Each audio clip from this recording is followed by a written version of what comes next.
How does that look? I'm not saying that.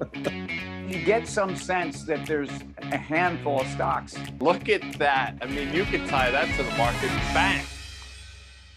Thanks for getting dressed up for us here, man. You're looking, any mustard stains on that? How we doing? You good? No, this is, I mean, remember that band that was big, I think, like in the aughts, as they say, plain white tees? Well, this is, Hey There, Delilah. Well, this is my plain white tee. I don't know that band. But Yeah, you do. You know the yeah, song, Hey There, Delilah. I'm telling you, you know the song. Don't feign ignorance yes, with me. I'm trying. Your cover band probably sings it, and you're probably the front man for it. I'm fighting through that one right now as I roll up my denim shirt. You ever go denim on denim? Like you ever wear like a jean shirt with jeans? I mean it's not everybody can pull that off. And, No. and I'm not No, I'm not right and now. nor can you. But I'm looking over your shoulder, and I see one of my favorite basketball players of all time, and is one of my favorite nicknames, the Iceman, George Gervin. Yeah, look, the Iceman cometh, but around the time of the Iceman, you had the A Train, of course, and that would be none other than Artis Gilmore, who was a train in the middle. Had some of the best mutton chops in the history of the game, and then you, of course, again, same era almost. Maybe the two best nicknames ever teamed in the same back court, but you've got Clyde Frazier and you've got Earl the Pearl Monroe. I don't think you can top me on that.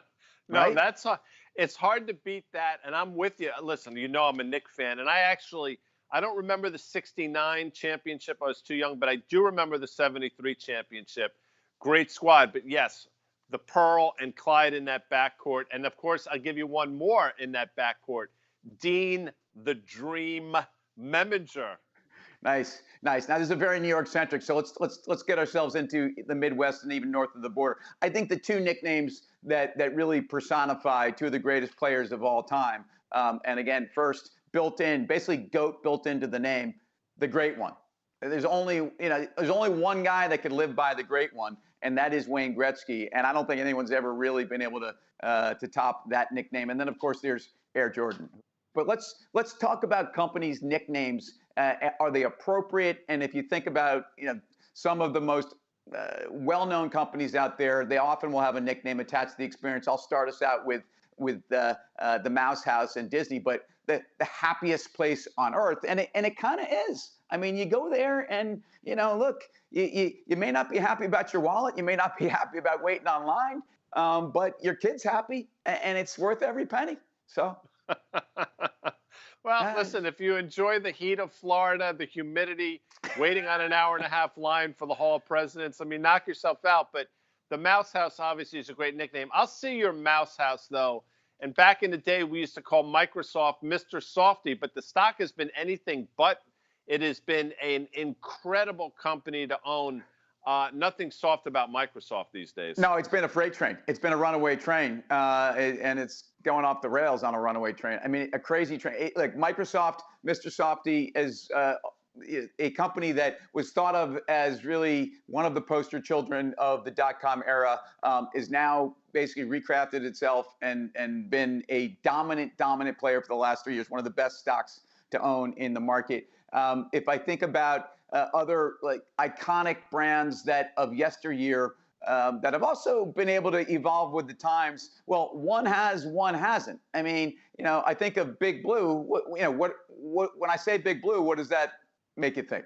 I think of two things, obviously, and both of them have fallen on hard times. Obviously, IBM is nicknamed Big Blue, and that was a dominant company for decades. Obviously, they've lost their way. The world has passed them by, not unlike the other Big Blue, our New York Giants, who, again, a dominant franchise for years, and the last 6 or 7 have been anything but. Yeah, it's been a brutal time for Big Blue, which is a team that was built off of basically smash power running, a strong pass rush and defense, and look, IBM with the mainframe computer and their core business and their services serving, really was the first enterprise business. They were the backbone of at least the early computer age. Nowhere to be found, really, and it's taken a long time to try to refine their game. I'm not sure who's going to be back on top sooner. Right now, it actually may be IBM because the Giants, until they get Gettleman out of the GM's chair. Yeah, I said that, and he's probably not a fan of commercial break, but that's where we need to go. Do you think that? So thinking of like nicknames and sports, um, no one better than Chris Berman in attaching nicknames on the fly to people. And you watch SportsCenter and you listen to him, just go off. I mean, the question is the nickname overdone now? I mean, I almost feel like you have to have a nickname, and in many cases, again, guys aren't living up to it. Listen, I love that. I'm a great nickname giver. I call you #smooth. I do. I'll find people that come on the show and I'll give them a moniker. But I love what you did there. Now, let me ask you this, and you're going to get mad at me, but I'll ask you anyway. Obviously, I'm a fan of the storied franchise that is the New York Yankees, but probably has dozens, if not more, incredible nicknames. Do the Mets have any nicknames other than Tom Terrific? I'll give you a minute. Oh, come on. First of all, how about Doc K? I mean, he if it wasn't for Dwight Gooden, people wouldn't be hanging those silly Ks in the left field, bleachers. How about the straw that stirs the drink? I mean, how about Kid Carter? God rest his soul. I mean, look, it goes on and on. But more importantly, maybe the best player in the game, certainly the most dominant player in the last few years, is the Degrominator, the Dominator. So yeah, look, whatever you want to do. I will say this about your Yankees.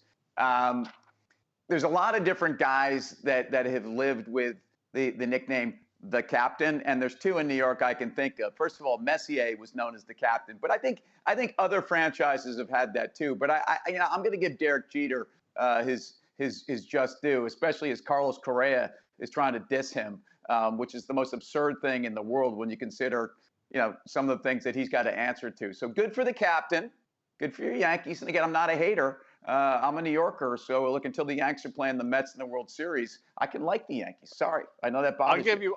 I'll give you one more great captain. You mentioned Messier, you mentioned Jeter. I think Willis Reed, for me, that was the first captain of those great Nick teams. So I'll see your Jeter, I'll see your Messier, and I'll raise you a Willis Reed.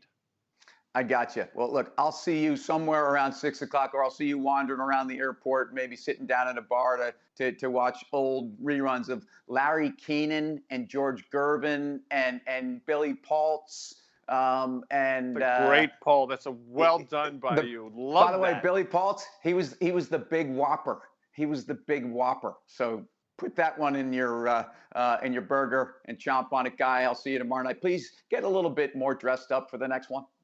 Plain white tees. Hey there, Delilah. He's Tim Seymour. I'm Guy Adami. We are Tim. Commercial break.